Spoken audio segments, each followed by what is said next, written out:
పెద్దలు గౌరవనీయులు మన వర్కింగ్ ప్రెసిడెంట్ గారు సోదరులు కేటీ రామారావు గారికి, పెద్దలు గౌరవనీయులు మన ప్రతిపక్ష నాయకులు కౌన్సిల్లో మత్సంచారి గారికి, అదేవిధంగా పెద్దలు గౌరవనీయులు మాజీ హోంశాఖ మంత్రివర్యులు మొహమ్మద్ భాయ్ గారికి, అదేవిధంగా లక్ష్మారెడ్డి గారికి, పెద్దలు చంద్రశేఖర్ రెడ్డి గారికి, వేదిక మీద ఉన్న అందరికీ కూడా పేరు పేరున ప్రతి ఒక్కరికి కూడా వేదిక మీద ఉన్న వాళ్ళందరికీ కూడా, కార్తీక్తో పాటు వేదిక మీద ఉన్న వాళ్ళందరికీ కూడా, ముఖ్యంగా ఇక్కడికి వచ్చిన మీ అందరికీ, మా అక్క చెల్లెలు వెనకాల ఉన్నారు వారికి, వారితో పాటు ఇక్కడ వచ్చిన మా అన్న తమ్ముళ్ళందరికీ, పత్రికా మీడియా సోదరులకు కూడా నమస్కారాలు. చాలా సంతోషం. గోవర్ధన్ రెడ్డి గారు వెనుకనే సరే ఒక అడుగు వేసినట్టు మనిషి అటు మనసు ఇటు అనేది పనిచేసిండు అనేది అర్థమైంది. స్వాగతం చెప్తున్నాం పార్టీలోకి. స్వాగతం మీకు, మీతో పాటు అందరు వచ్చిన సోదరులకు అందరికీ కూడా మనస్ఫూర్తిగా స్వాగతం చెప్తా ఉన్నాం.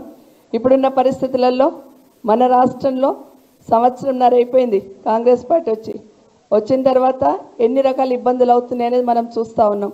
కనీసం బాధ్యత లేదు, అధికారంలో కూర్చున్న వాళ్ళకి ఈ రాష్ట్రం మీద బాధ్యత లేదు, ప్రజల మీద బాధ్యత లేదు, గాలికి మాట్లాడుతూ గాలి పాలన చేస్తుంది అనేది మనందరికీ అర్థమవుతుంది. చూస్తూ ఉంటే మాట్లాడిన ముఖ్యమంత్రి గారి దగ్గర నుండి మొదలు పెడితే కింది వరకు ఒకరికొకరికి పొంతన లేదు. అంటే శృతి లేని సంసారం అంటారు చూడు, ఒకరికొకరు పొంతన లేదు. ఏం మాట్లాడుతుండో వాళ్ళకి అర్థం కాదు. అసలు రాష్ట్రాన్ని ఎట్లా నడిపించాలో వాళ్ళకి తెలియట్లేదు. ప్రజలకు పాలన ఎట్లా అందించాలో కూడా అర్థం కావట్లేదు.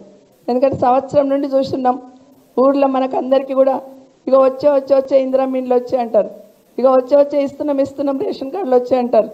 ఒకటి కూడా కనీసం మన వరకు ఒక్క పథకం కూడా అందింది లేదు. ఏమనంటే ఫ్రీ బస్ అంటారు. ఇక బస్సు ఎప్పుడు ఎక్కనట్టు మనము ఇప్పుడే ఎక్కుతున్నట్టు, ఎప్పుడు ఎర్ర బస్సు ముఖం చూడనట్టే ఫ్రీ బస్ అని చెప్తున్నారు. అది ఒక్కటే చెప్తారు తప్పిస్తే మాట్లాడుతూ ఒక మాట చెప్తున్నారు. మనం చేసిన పథకాలు, మనం తెచ్చిన పనులు ఇంటింటికి పోయి చెప్పాలంట. అసలు ఏం చేసిండని చెప్తారు, కాంగ్రెస్ పార్టీ వచ్చినాక ఏం చేసిండని చెప్తారు అనేది స్పష్టంగా అర్థమవుతుంది. ఇంతకుముందు మాట్లాడుతూ కార్తీక్ ఒక మాట అన్నాడు, కలకలలాడుతుంది మన పార్టీ ఆఫీస్ అని. ఒకటి మాత్రం వాస్తవం, కష్టం వచ్చినా సంతోషం వచ్చినా రాష్ట్రంలో కేసీఆర్ గారు గుర్తుకొస్తున్నారు. సంతోషంగా ఉన్నామంటే 10 సంవత్సరాల పాలనతోని నేను సంతోషంగా ఉన్నాను, ఆయన పుణ్యం అనే మాట గుర్తుకొస్తూ ఉంది. కష్టం వస్తే పలానా పెద్ద ఆయన కేసీఆర్ ఉంటే ఈ కష్టం నాకు రాకుండా అనే మాట ప్రతి ఒక్కరి దగ్గర నుండి ఎవరిని కదిలించినా సంవత్సరంన్నర అయిపోయింది, ఇంకా 3.5 సంవత్సరాలు ఎట్లా భరించాలమ్మా అనే మాట ప్రతి ఒక్కరి నోటిలో మాట్లాడుతున్న విషయాన్ని మనం గమనిస్తూ ఉన్నాం. ఖచ్చితంగా కాంగ్రెస్ వాళ్ళు బుద్ధి చెప్పాలి. 3.5 ఏళ్ళ దాకా ఎలక్షన్లు లేవు, కానీ బుద్ధి చెప్పాలంటే కిందికి వెళ్ళి కొట్టుకుంటూ రావాలి కదా. వార్డు మెంబర్ కానివ్వండి, సర్పంచ్ కానివ్వండి, ఎంపీటీసీ కానివ్వండి, కౌన్సిలర్ కానివ్వండి, ఎలక్షన్ ఏదైనా గెలుపు బీఆర్ఎస్ పార్టీదే కావాలి. అక్కడ తగులుతూనే కదా పైన తగిలేది, కింద తగులుకుంటూ వస్తేనే పైన తగులుతుంది.